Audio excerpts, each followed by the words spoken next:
ARMADA and the Whirlwind, 72 hours that could change everything. The aircraft carrier USS Abraham Lincoln is 1,100 feet long, displaces over 100,000 tons, and carries approximately 5,000 personnel. It's a floating city, a military fortress, a projection of American power that costs $13 million per day just to operate. Right now, it's sailing toward the Strait of Hormuz with 3 guided missile destroyers, creating what President Trump has called a massive fleet, an armada sent to deliver a message. In Tehran, 800 miles away, a new billboard appeared overnight in Engelab Square. 20 feet tall, impossible to miss. It shows an American aircraft carrier exploding, consumed by missiles and flames. The caption in both Farsi and English reads, "If you sow the wind, you will reap the whirlwind." Between these two images, the carrier group moving through the Persian Gulf and the billboard promising its destruction, lies one of the most dangerous moments in US-Iran relations since 1979, a moment where miscalculation could trigger war, where rhetoric could become reality, where the distance between threat and action has collapsed to almost nothing. This is the story of 72 hours in March 2025 when the world held its breath, when military commanders planned for scenarios nobody wanted, when diplomats worked frantically behind closed doors while politicians postured in public. This is the story of the Armada and the Whirlwind, 2 nations on a collision course, both convinced they're responding to the other's aggression, both certain they cannot back down. This is the story of how we got here, and how close we came to the edge. To understand this moment, you have to go back 3 weeks, to the protests that started on February 28, 2025, in Tehran. The immediate trigger was economic. Bread prices had tripled overnight when government subsidies were cut. But the deeper causes were years in the making.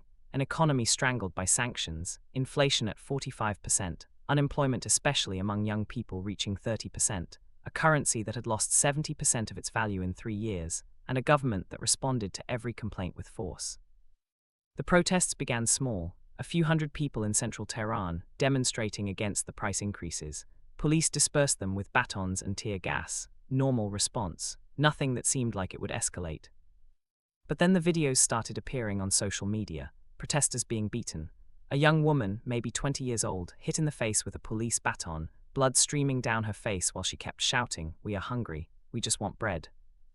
The video went viral. Within 24 hours, protests had spread to Isfahan, Shiraz, Mashhad, Tabriz, every major city in Iran. Hundreds of thousands of people in the streets. Not just economic demands anymore, but political ones. Death to the dictator. Freedom. We want democracy. The Iranian government did what it always does when threatened. It cracked down. Hard. Internet was shut down nationwide. International phone lines severed. Iran went dark. For 72 hours, the world couldn't see what was happening inside the country. But when connectivity partially restored on March 3rd, the images that emerged were horrific. Mass arrests, thousands detained, reports of torture. And then on March 5th, the announcement that shook the international community. Iran's judiciary declared that 300 protesters had been sentenced to death for wagging war against God and spreading corruption on earth. Mass executions were scheduled to begin within days. The international response was immediate. The UN condemned it. European leaders called it barbaric. Human rights organizations demanded intervention. And President Trump, who had been relatively quiet on Iran since taking office in January 2025, saw an opportunity. On March 7th, President Trump held a press conference in the White House Rose Garden. Behind him, a map of the Middle East with Iran prominently displayed. Iran's regime has shown once again that it rules through terror, Trump said. They're about to execute 300 people, 300 human beings, just for protesting, just for wanting bread and freedom. This is unacceptable. The United States will not stand by while innocent people are murdered. He paused for effect, looking directly at the cameras. I've ordered the USS Abraham Lincoln carrier strike group to proceed to the Persian Gulf. This is a massive fleet, an armada, the most powerful naval force in the world. It's heading toward Iran right now. And let me be very clear, we hope we don't have to use it. Maybe we won't, but help is on its way. Iran's leaders need to think very carefully about what they do next. The statement was classic Trump, mixing threats with vague offers of cooperation, being simultaneously aggressive and conciliatory, creating maximum uncertainty about American intentions. But military analysts watching the press conference understood immediately what was happening. The Abraham Lincoln carrier strike group includes not just the carrier, but also 3 Arleigh Burke-class guided missile destroyers, USS Spruance, USS Preble, and USS Kidd. Each destroyer is armed with Tomahawk cruise missiles, anti-ship missiles, and advanced radar systems. The carrier itself holds approximately 60 aircraft, FA-18 Super Hornets, EA-18G Growlers for electronic warfare, E-2D Hawkeyes for surveillance. This is a strike package, not a show of force. A strike package, the military assets you deploy when you're preparing to actually attack something. And it was heading toward the Strait of Hormuz, the narrow waterway through which 21% of the world's oil passes, the most strategic choke point on Earth, a place where any military confrontation would have immediate global consequences. Within hours of Trump's announcement, oil prices jumped 8%, stock markets in Europe and Asia dropped sharply, gold prices spiked. The world's financial systems were pricing in the possibility of war. In Tehran, Iran's Supreme Leader Ayatollah Ali Khamenei convened an emergency meeting of the Supreme National Security Council. Present were the heads of the Revolutionary Guard, the regular military, intelligence services, and senior clerics. The mood was tense. Iran had been here before, threatening postures from America, military buildups in the Gulf, aggressive rhetoric. Usually it was theater, usually nothing happened. But this felt different. First, because Trump had been unpredictable in his first term and had shown willingness to use military force. He'd killed Iranian General Qasem Soleimani in 2020, nearly triggering war then. He'd bombed Syria twice. He'd authorized the strike that killed ISIS leader al-Baghdadi. He used military force when it served his political interests. Second, because Iran was genuinely vulnerable right now. The protests had shaken the regime. The economy was collapsing. The government's legitimacy was at its lowest point since the 1979 revolution. A show of weakness against American threats could embolden internal opposition. Third, because the executions were real. The judiciary had sentenced 300 protesters to death, and the government couldn't back down without appearing weak. But carrying out the executions, while an American carrier group sat offshore, would invite American intervention. Iran was trapped. Back down and look weak domestically. Proceed and risk American strikes. Either way, the regime lost. General Hossein Salami, commander of the Islamic Revolutionary Guard Corps, spoke first at the Security Council meeting. "America is testing us," he said, "testing whether we will blink. If we cancel the executions, we show weakness. If we proceed, they may strike. But if we respond forcefully to their threats, they may reconsider. America has not fought a real military power since Vietnam. They fight weak countries, Iraq, Afghanistan, Libya, countries that cannot effectively fight back, but we can, and they know it." He outlined Iran's military capabilities, thousands of ballistic missiles that could hit American bases throughout the Middle East, fast attack boats that could swarm and overwhelm larger vessels in the confined waters of the Persian Gulf, mines that could close the Strait of Hormuz within hours, proxy forces in Iraq, Syria, Lebanon, and Yemen ready to attack American interests. "If they strike us," General Salami said, "we will respond with a force they cannot imagine. This will not be a limited conflict. This will be all-out war." Ayatollah Khamenei listened to all the presentations, military, intelligence, economic, diplomatic. Then he made his decision. "We will not be intimidated. We will proceed with justice as we see fit, and we will prepare to defend ourselves if attacked. Let America know, if they sow the wind, they will reap the whirlwind." Within 24 hours, the billboard appeared in Engelab Square. March 10th. The Abraham Lincoln is now 400 miles from the Strait of Hormuz, cutting through the Arabian Sea at 25 knots. On the carrier's flag bridge, Rear Admiral Michael Thompson studies satellite imagery of the Iranian coastline. Iran has been busy. Satellite photos show mobile missile launchers being repositioned along the coast, fast attack craft leaving port, submarines putting to sea. Iran's military is preparing for conflict. Admiral Thompson has commanded carrier strike groups for 3 years, has served in the Navy for 32 years, and has never been in a situation quite like this. The rules of engagement he received from Central Command are clear but leave enormous room for interpretation. Defend U.S. forces and interests. Do not initiate hostilities. Respond proportionally to any Iranian aggression. What does proportionally mean when a swarm of fast attack boats fires missiles at your destroyer? What constitutes initiating hostilities when Iranian patrol boats are shadowing your every move? Where's the line between defense and escalation? Thompson knows that in the confined waters of the Persian Gulf, mistakes happen fast. The Gulf is narrow, at its widest only 200 miles, at the Strait of Hormuz just 21 miles. Ships operate in close proximity. Radar contacts are constant. Someone misidentifies a blip, fires a warning shot that hits something, and suddenly you're in combat. In 1988, the USS Vincennes, an Aegis cruiser, one of the most advanced warships in the world, shot down Iran Air Flight 655, a civilian airliner, killing 290 people. The crew had mistaken it for an attacking fighter jet. In the tension and confusion of the Persian Gulf, with Iranian patrol boats nearby and warnings of attacks, they made a catastrophic error. That incident almost started a war. Only Iranian restraint. Iran chose not to retaliate militarily, prevented escalation. Would Iran show the same restraint now? Would the US? Thompson's orders are to position the strike group within range to conduct operations against Iranian targets if ordered, while avoiding actions that would provoke Iranian response. It's an impossible mandate. Show overwhelming force but don't appear threatening. Be ready for war but don't start one. Project power but maintain peace. He has 5,000 personnel under his command. Most of them are kids, 19, 20, 22 years old. They joined the Navy to see the world, to get college money, to serve their country. Now they're steaming toward potential combat against a nation of 85 million people with one of the most capable militaries in the Middle East. If this goes wrong, many of them won't come home. March 11th. Behind closed doors, diplomatic channels that officially don't exist are working frantically. The US and Iran don't have formal diplomatic relations, haven't since 1979. There's no embassy in Tehran, no ambassador, no direct line of communication, but there are channels, always channels. The Swiss embassy in Tehran represents American interests in Iran. Senior Swiss diplomats shuttle between American and Iranian officials, carrying messages, clarifying positions, trying to prevent miscalculation. And there are back channels, intelligence contacts, informal diplomatic networks, retired officials who know their counterparts and can have conversations that serving officials cannot. One such conversation is happening now, in Muscat, Oman. Oman has maintained good relations with both the US and Iran, serving as mediator and messenger for decades. Robert Malley, former US Special Envoy for Iran, who came out of retirement for this crisis, sits across from Abbas Araghchi, Iran's deputy foreign minister.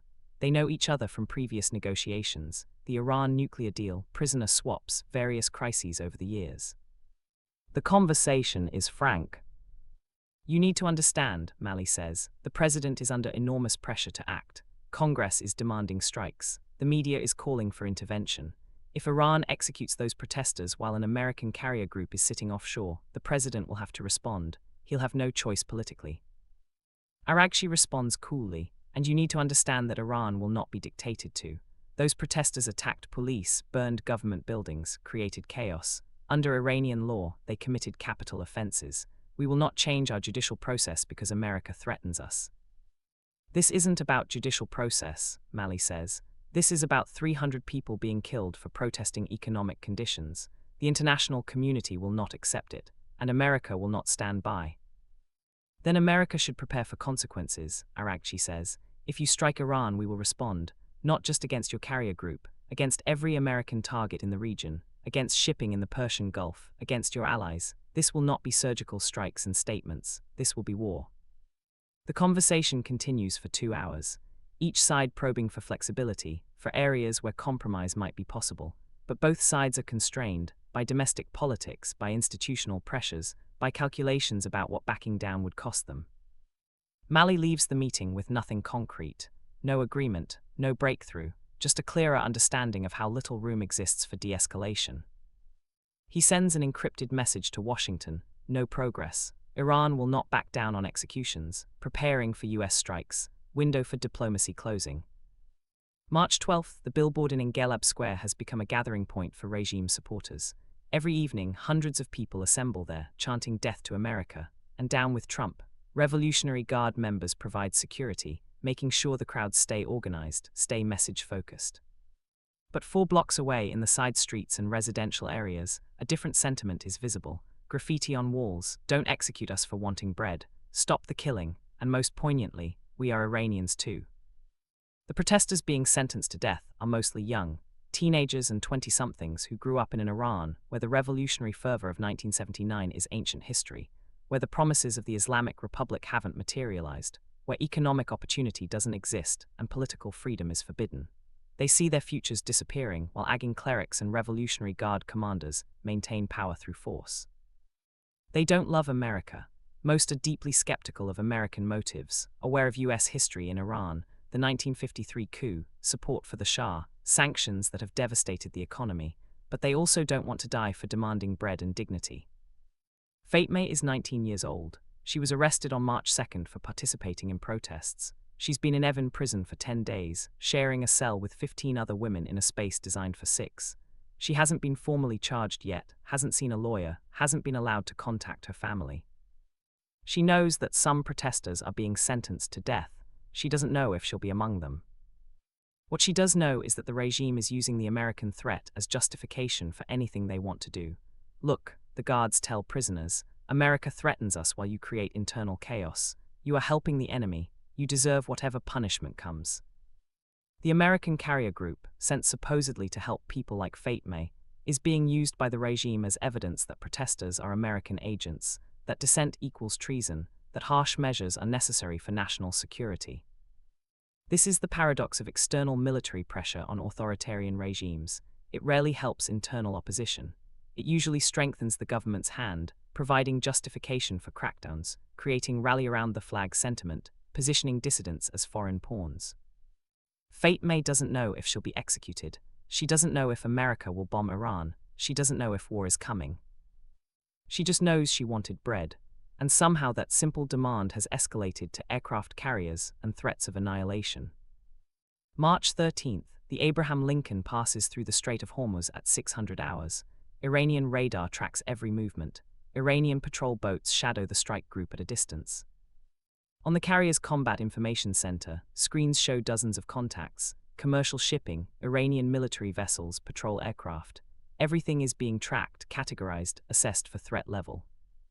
At 7:45 hours, an alert. 4 Iranian fast attack craft are approaching at high speed from the northeast. Distance, 30 miles. Speed, 45 knots. Course, direct intercept with the carrier group. Admiral Thompson is called to the bridge. He watches the contacts closing. They're not yet in weapons range, but they will be in minutes. Open communication channel, Thompson orders. Warn them off. The radio officer transmits. Iranian vessels, this is US Navy warship. You are approaching at unsafe speed. Alter your course immediately. No response. The contacts continue closing. 20 miles now, then 15.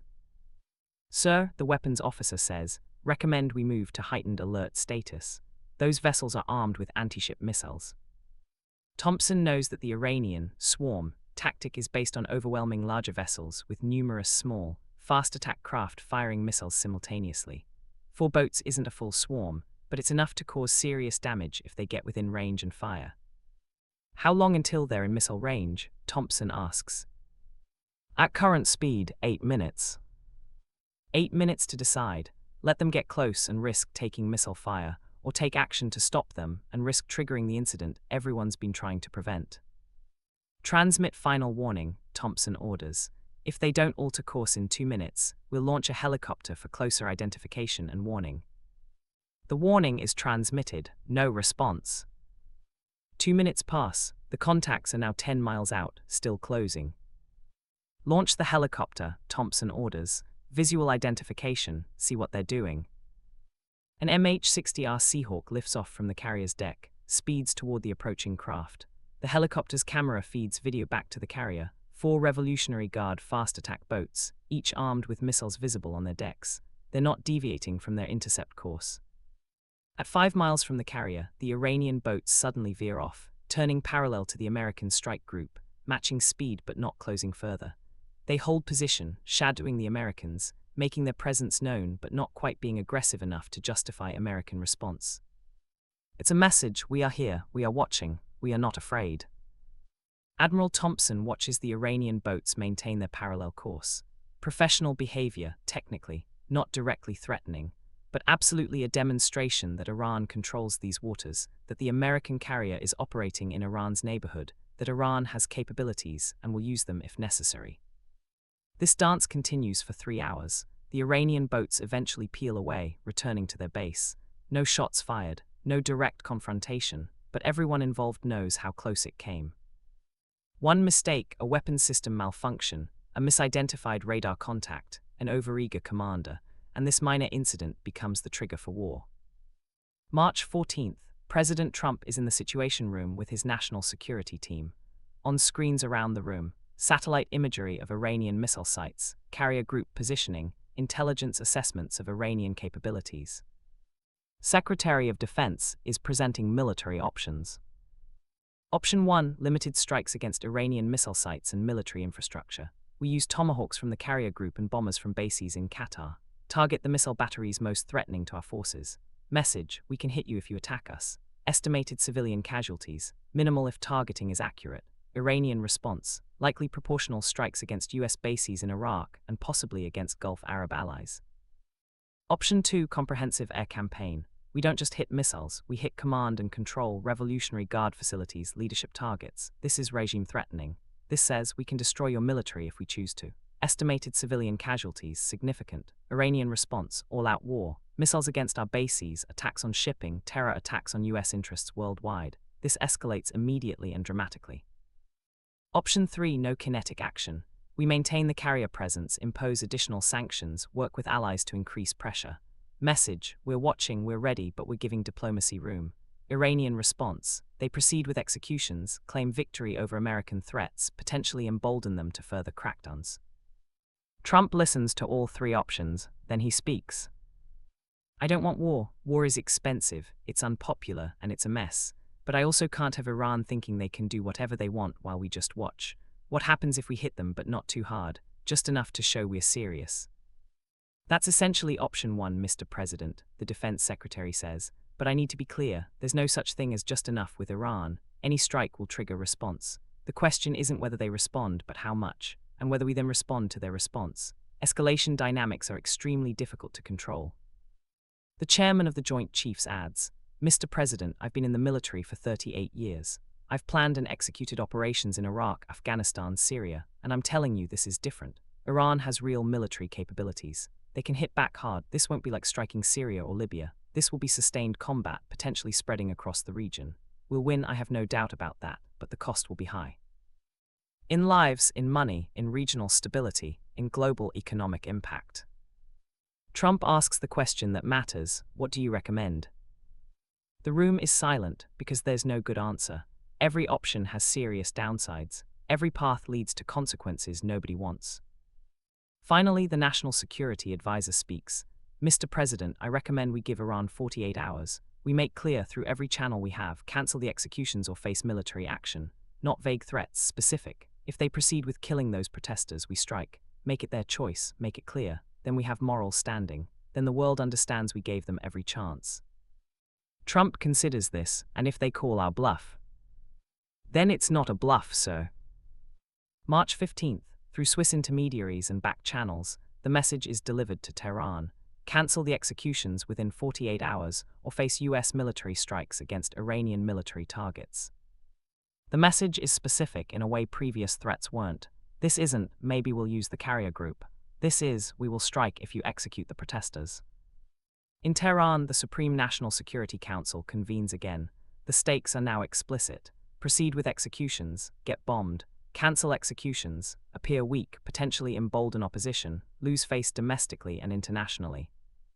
The debate is intense. Some argue for cancelling, better to lose face than lose military assets.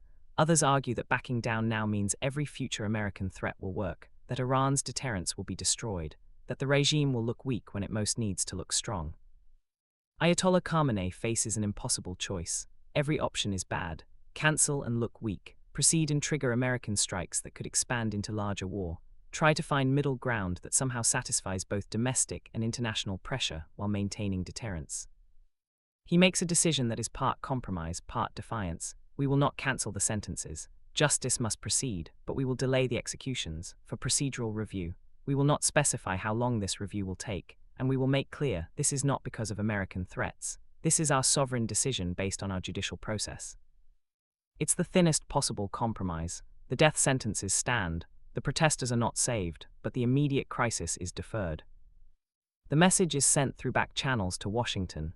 Within hours, Trump tweets, Iran has backed down on executing the protesters, at least for now. Our massive armada got their attention, but we're watching. Any executions equals military response.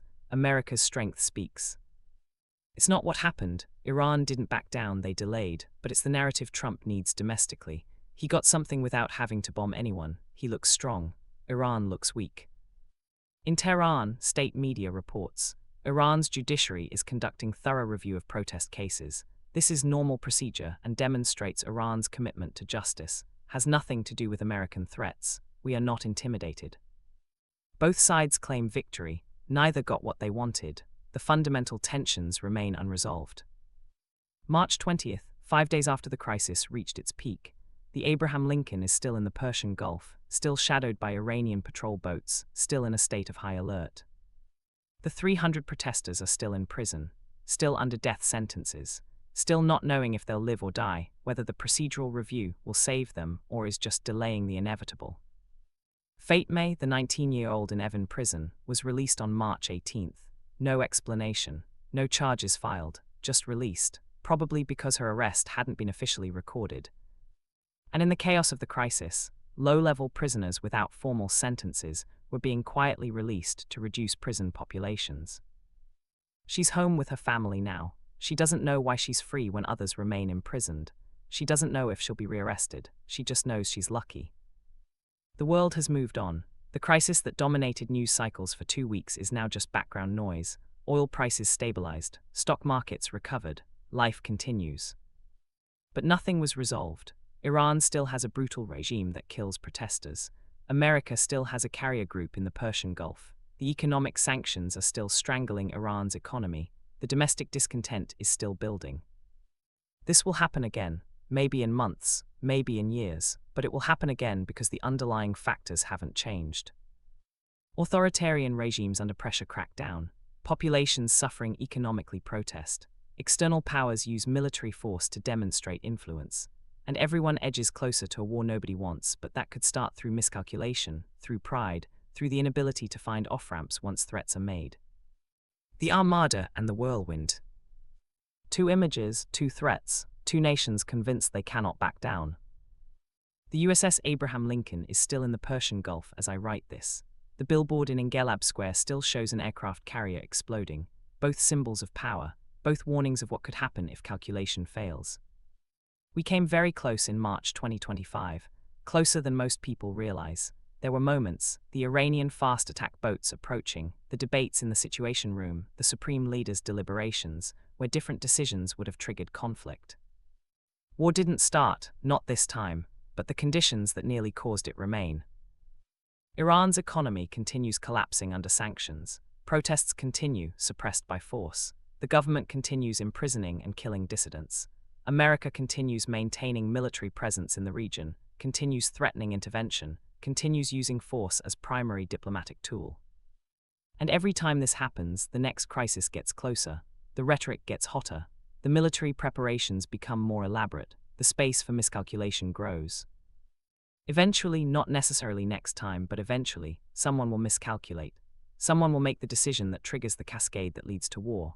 Not because anyone wanted war, but because the systems we've built for managing international conflict are fragile, because pride and domestic politics constrain leaders' choices, because the space between threat and action has become so narrow that crossing it is almost inevitable. The Armada sails, the whirlwind waits. And between them, millions of ordinary people, in Iran, in America, across the Middle East, hope that somehow again will pull back from the edge. Because they understand what their leaders sometimes forget. There are no winners in the war that's being threatened, only degrees of losing. The Abraham Lincoln carrier strike group is still in the Persian Gulf. The billboard is still in Ingelab Square. The protesters are still in prison.